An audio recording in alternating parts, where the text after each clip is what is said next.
Masuk di akal nggak sih? Gue pusing katanya. Gue pusing. Kita sudah mengikuti persidangan hari ini. Mungkin semua ahli sudah dihadirkan dan kami sudah menyimak keterangan para ahli yang dihadirkan dan juga sudah mengajukan pertanyaan-pertanyaan yang cukup tajam kepada para ahli yang pada intinya sih sebenarnya tidak mendukung apa yang menjadi posita atau argumentasi yang dikemukakan dalam permohonan maupun juga di dalam petitum yang disampaikan. Misalnya dua ahli psikologi yang dihadirkan pada hari ini justru malah menjadi bumerang bagi pemohon nomor 2, misalnya Pak Hamdi Muluk dihadirkan bahwa sejauh mana sih pengaruh dari bantuan sosial yang diberikan kepada rakyat itu terhadap putusan rakyat itu memilih seseorang atau tidak memilih yang lain. Beliau mengatakan hanya 29%, 71% tidak bisa adalah faktor-faktor lain. Kalau memang cuma 21%, 29%, apakah dalih yang mengatakan bahwa bansos itu adalah satu pelanggaran TSM dan bisa dijadikan sebagai dalih untuk membatalkan hasil Pilpres dengan pengaruh yang sebenarnya hanya 29%, kami kira itu sebenarnya terlalu jauh. Itu juga psikolog yang dihadirkan, yang ibu-ibu juga bicara bahwa sebenarnya banyak faktor lain yang mempengaruhi terpilihnya Pak Prabowo, Pak Gibran dalam hal Pilpres yang lalu, bukan disebabkan oleh faktor Jokowi atau faktor apa, tapi sebenarnya juga faktor ketertarikan orang kepada pasangan calon itu sendiri, dan khususnya kepada Pak Prabowo yang menurut beliau sebenarnya sudah berkali-kali ikut jadi capres, ya, jadi cawapres pernah juga akhirnya memenangkan. Jadi itu sudah menjadi satu ingatan publik. Ada orang namanya Pak Prabowo yang berkali-kali maju ke pencalonan presiden, sehingga itu sudah familiar, apalagi sekali ini mendapatkan dukungan dari Pak Jokowi, tingkat keterpilihannya menjadi lebih tinggi. Nggak ada sesuatu yang salah dari segi hukum terhadap hal ini untuk membatalkan kasus Pilpres ini, sehingga harus dilakukan Pilpres ulang. Kemudian saya ingin juga klarifikasi tadi sehubungan dengan omongannya Pak Lutfi Yazid, ya. Itu saya mengatakan begini, bahwa putusan Mahkamah Konstitusi nomor 90 itu adalah satu putusan yang problematik. Dan tidak ada orang yang mengatakan tidak problematik sampai hari ini. Memang iya dia problematik, makanya dibawa ke DKPP, diuji lagi 2 kali ke MK, walaupun ditolak oleh MK. Dan memang dia problematik. Pada waktu itu saya mengatakan, seandainya saya menjadi Gibran, ya, mungkin saya tidak akan maju ke dalam pencalonan karena saya tahu ini problematik. Tapi kalau beliau ingin mengambil keputusan akan maju, saya hormati keputusannya itu.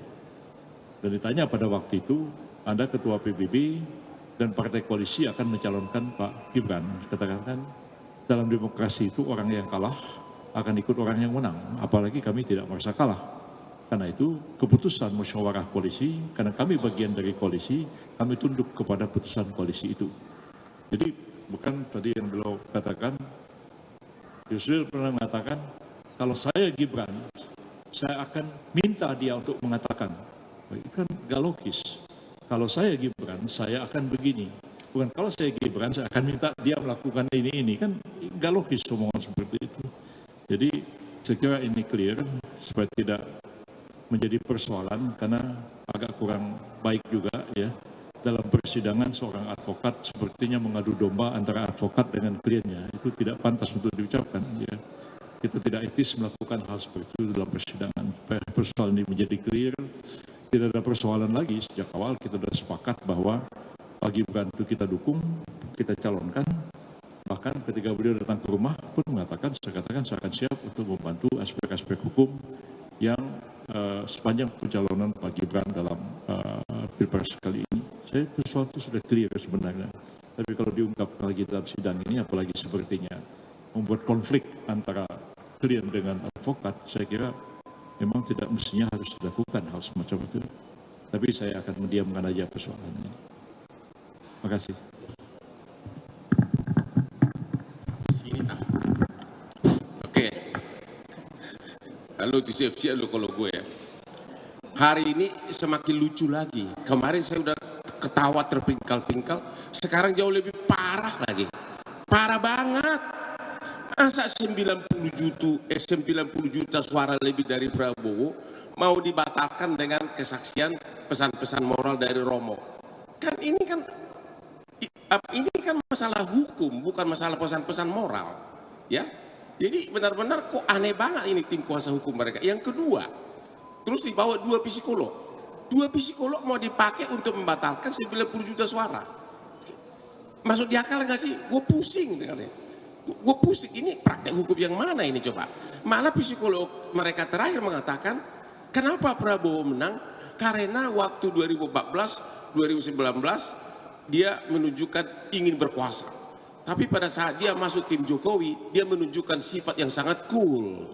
Ya, dia menunjukkan pribadi yang sangat cool. Bahkan waktu kampanye pun dia diserang habis-habis, dia tetap tenang. Belum lagi dengan tari apa itu gemoy-gemoynya, joget-jogetnya. Itu kata psikolog mereka. Malah psikolognya menguntungkan kita. Jadi benar-benar saksi mereka itu malah menguntungkan kita. Makanya saya bilang, ini 03 ini mau kemana sih? Sudah suaranya parah banget, masih pengen menang lagi di MK. Nggak tahu diri apa sih? Belum lagi Sirekap dipersualit, sekarang diakui. Pernah nggak dilakukan audit forensik terhadap Sirekap? Belum pernah.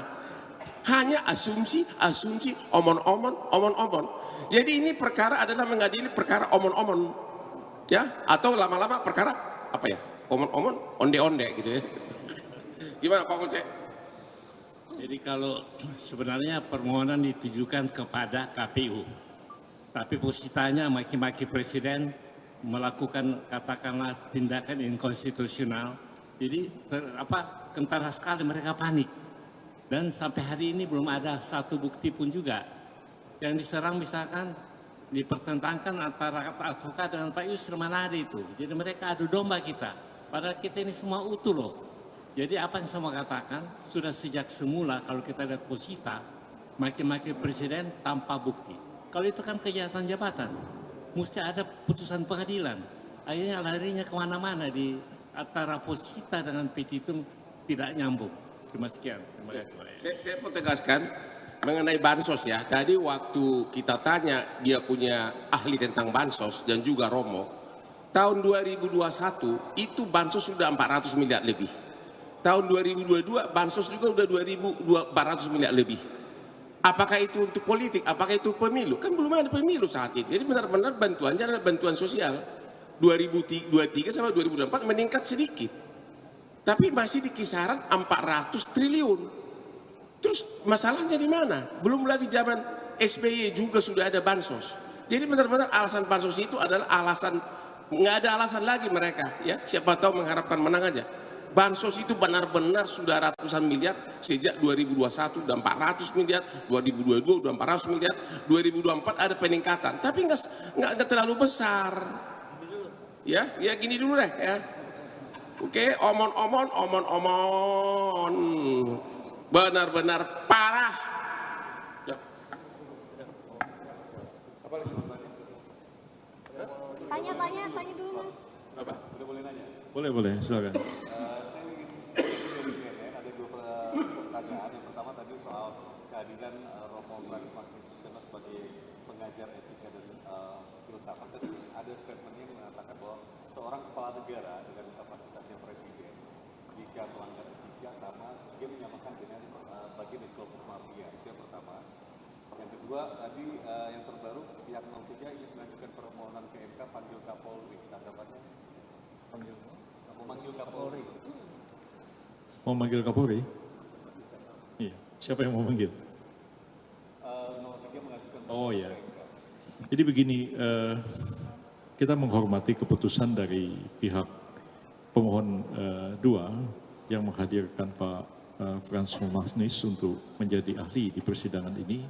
Kita menghormati beliau sebagai filosof dan sekaligus juga beliau adalah seorang pastor Katolik yang memberikan satu pendapat yang sebenarnya normatif dan filosofis sebenarnya. Itu yang kita harapkan. Tapi sangat disayangkan ada beberapa judgement dikemukakan. Presiden melanggar ini, kejahatan yang saya kira tidak dalam posisi seperti itu seorang ahli dihadirkan, memberikan satu pendapat filosofis dan akademis, iya, tapi tidak menjudgment seseorang, apalagi presiden dikatakan melakukan kesalahan itu kesalahan ini. Tapi semuanya kita serahkan kepada majelis hakim dan saya pun juga sebenarnya mempertanyakan, tapi saya tidak dijawab oleh beliau. Itu sebenarnya pertanyaan filsafat sebenarnya yang diajukan kepada beliau, yaitu persoalan pelanggaran etik. Ini kan sebenarnya tidak clear di masyarakat antara etik itu sebagai satu filsafat tentang perilaku manusia, tentang apa yang boleh dan apa yang tidak boleh, yang lebih tinggi daripada norma hukum. Dalam hati kita itu ada ini boleh, ini enggak boleh. Itu sebenarnya konsens manusia, karena dia manusia. Itulah yang membedakan manusia dengan binatang. Karena manusia itu mempunyai pertimbangan moral sebelum melakukan satu tindakan. Sebenarnya itu agak berbeda dengan putusan MK, putusan Majelis Kode Etik, putusan Dewan Kehormatan. Itu sebenarnya ethical conduct. Itu code of conduct adalah kewajiban-kewajiban yang dibebankan kepada satu profesi. Makanya kedokteran ada kode etik kedokteran, kode etik advokat, kode etik hakim, kode etik KPK. Dari mana datangnya itu kode etik notaris? Itu perintah undang-undang. Undang-undang mengatakan untuk ini dibentuklah organisasi advokat. Nah, kode etik advokat disusun oleh organisasi advokat. Juga dikatakan kode etik KPK dirumuskan oleh Dewan Pengawas KPK.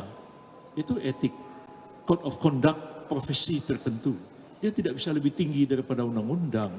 Beda dengan yang dipahami Pak Magnis dan saya juga yang sama-sama murid beliau juga dulu di jurusan filsafat Fakultas Sastrawi, paham yang dimaksud dengan etik dalam konsep filsafat dengan kode etik sebagai satu kewajiban-kewajiban profesi yang harus dihormati dan dijalankan. Jadi kalau misalnya soal Pak Gibran mencalonkan itu memang ada pelanggaran etik, itu diputuskan oleh MK dan diputuskan oleh DKPP. Tetapi itu tidak menyampingkan ya satu putusan hukum bahwa keputusan Pak Gibran itu dicalonkan adalah sah, itu putusan hukum. Jadi ini keputusan kode etik, bukan ethical norm, semacam satu filsafat yang lebih tinggi kedudukannya daripada norma hukum. Saya agak susah ya, saya sih ngajar filsafat hukum, paham soal ini, tapi kalau menjelaskan ini ke orang awam, bingungnya apa sih yang dimaksud dengan Pak Yusril gitu. Ya, baik, terima kasih. Oh, Kapolri. Kapolri silahkan aja mereka mohon dan seperti juga misalnya paslon kemarin ya, pemohon 1 itu juga mau memohon menghadirkan beberapa menteri dan ada ya sudah dikabulkan oleh Mahkamah Konstitusi. Ya. Kalau kami sendiri saya tidak berkepentingan menghadirkan Kapolri, tapi karena Kapolri itu adalah satu jabatan institusi, karena itu memang kehadirannya tidak bisa dihadirkan oleh kami sebagai kuasa hukum ataupun kuasa hukum pemohon, tapi memang harus dihadirkan oleh Mahkamah Konstitusi. Kalau kami menghadirkan mereka itu sebagai saksi atau sebagai ahli, tentu harus disumpah. Tapi kalau Kapolri, Menteri dihadirkan, dipanggil MK, itu adalah pemberi keterangan dan tidak disumpah. Berbeda kedudukannya. Kalau disumpah itu, keterangannya itu menjadi alat bukti. Tapi kalau pemberi keterangan itu barangkali semacam memorandum ad inforandum, dia memberikan satu informasi keterangan. Apakah hakim tidak bisa menjadikan alat bukti, tapi memberikan info kepada hakim untuk memahami konteks persoalan ini. Jadi sebenarnya agak beda antara pemberi keterangan dengan saksi dan ahli yang kami nggak bisa hadirkan pemberi keterangan. MK bisa panggil siapa aja, dan mau panggil presiden boleh aja, itu kewenangannya dia. Ya, baik, clear.